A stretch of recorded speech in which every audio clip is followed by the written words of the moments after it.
నిజంగా అమెరికా కూడా ఇజ్రాయెల్ తో కలిసి దాడుల్లో దిగితే కనుక న్యూక్లియర్ ఫెసిలిటీస్ అన్ని ధ్వంసమయ్యే అవకాశం చాలా ఎక్కువగా ఉంది. ఎందుకంటే న్యూక్లియర్ ఫెసిలిటీస్ అన్ని కూడా ఇరాన్ లో బాగా అండర్ గ్రౌండ్ లొకాలిటీస్ లో పెట్టారండి. వాటిని ఛేదించాలంటే బంకర్ బస్టర్ బాంబ్స్ అంటారు, అవి కేవలం అమెరికా దగ్గరే ఉన్నాయి. హెవీ ఆర్డినెన్స్ బాంబ్స్ అంటారు వాటిని. అవి కనుక వాడితే ఏమన్నా మార్పులు వస్తాయేమో తెలీదు. కానీ అమెరికా నిజంగా ఓపెన్ గా ఇజ్రాయెల్ తరఫున ఇరాన్ మీద బాంబింగ్ చేస్తుందా లేదా అన్నది వేచి చూడాలండి. బట్ అమెరికా దృష్టిలో ప్రకారం ఈ యుద్ధం ఎక్కువ కాలం సాగకుండా ఉంటే బాగుండు అన్న ఆలోచన మాత్రం ఉంటుందండి. రైట్, ఇప్పటికే అంతర్జాతీయ దేశాధినేతలు సంధి కుదుర్చేందుకు ప్రయత్నించినా గానీ ఏ దేశము వెనకడుగు వేయని పరిస్థితులు అయితే కనిపిస్తుంది. సో ఇప్పుడు రైట్ నౌ రష్యా చైనా మధ్యవర్తిత్వం కోసం చేసే ప్రయత్నం ఎంతవరకు ఫలిస్తుంది అనుకోవచ్చు? ఏదైనా కానీ ఈ మధ్యవర్తిత్వాలు ఏం చేసినా కూడా ఇజ్రాయెల్ కన్విన్స్ అవ్వాలండి. ఇరాన్ యొక్క న్యూక్లియర్ పవర్ కేపబిలిటీస్ కానీ లేదా న్యూక్లియర్ టెక్నాలజీ ఎస్టాబ్లిష్మెంట్ కానీ పూర్తిగా ధ్వంసం అయింది, ఇప్పట్లో తేరుకోదు అన్న కాన్ఫిడెన్స్ ఇజ్రాయెల్ లో వస్తే కానీ ఇజ్రాయెల్ ఎటువంటి సీజ్ ఫైర్ అగ్రిమెంట్ కి ఒప్పుకునే మూడ్ లో లేదండి. అడపదడప ఇరాన్ నుంచి మిజైల్స్ వచ్చి పడి కొంతమంది ఇజ్రాయెల్ లో చనిపోతున్నారు. కానీ ఇప్పటి వరకు పెద్ద తీవ్రమైన వ్యతిరేకత ఈ యుద్ధం మీద ఇజ్రాయెల్లో మనకు కనబడలేదు. ఇంత పెద్ద ఎత్తున డామినేషన్ సాధించాం కదా అన్న ఒక అంటే బయటికి వ్యక్తపరిచని ఒక ఆనందం ఏదో ఉన్నట్టు ఇజ్రాయెల్లో వేరియస్ న్యూస్ పేపర్స్ చెప్తున్నాయి. సో కాబట్టి ఇజ్రాయెల్ ఎటువంటి పాయింట్స్ మీద సీజ్ ఫైర్ ఒప్పుకుంటుందా అన్నది ఇంకా తెలియదండి. అంటే నిజంగా పూర్తిగా ఇరాన్ న్యూక్లియర్ ఎస్టాబ్లిష్మెంట్ ని పూర్తిగా ధ్వంసం చేస్తే కానీ, ధ్వంసం చేశాను అన్న కాన్ఫిడెన్స్ ఇజ్రాయెల్లో వస్తే కానీ సీజ్ ఫైర్ ఒప్పుకోదండి. ఎస్, అంటే ఇప్పటి వరకు మనం మాట్లాడుకున్నట్టు ఇజ్రాయెల్ డామినేషన్ మూడ్ లో ఉంది. సో ఇటువంటి సిచ్యువేషన్ లో ఇప్పుడు ఇరాన్ కూడా 21 పశ్చిమాసియా దేశాలు మద్దతు ఇస్తున్నట్లు లేఖ రాశాయి. సో ఈ సిచ్యువేషన్ లో ఎటువైపు టర్న్ తీసుకునే ఛాన్సెస్ ఉన్నాయి అంటారు?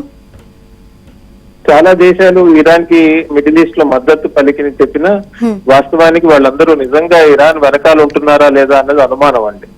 ఉదాహరణకి మనకి తెలిసిన విషయమే, అరబ్ సున్నీ కంట్రీస్ కి ఇరాన్ ఒక షియా కంట్రీ అయ్యేసరికి వాళ్ళిద్దరికీ మధ్య పెద్దగా స్నేహ సంబంధాలు లేవండి. అఫ్కోర్స్ ఈ మధ్య కాలంలో కొద్దిగా రిలేషన్షిప్ ఇంప్రూవ్ అయినప్పటికీ వాళ్ళ ఇరాన్ కిను ఇటు అరబ్ కంట్రీస్ కి మధ్య కొంత వైరం ఉండటం మాట వాస్తవమేనండి.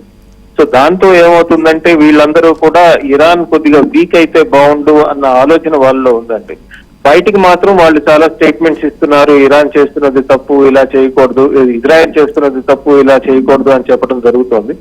కాకపోతే అంతర్గతంగా వాళ్ళు కూడా కొద్దిగా ఇరాన్ వీక్ అయితే బానే ఉంటుంది అని చాలా అరబ్ దేశాల్లో, చాలా ముఖ్యంగా పాలసీ మేకర్స్ లో ఒక ఆలోచన ఉన్నట్టు మనకి వివిధ న్యూస్ పేపర్స్ కానివ్వండి, అనలిస్టులు కానీ చెప్పడం జరుగుతోందండి.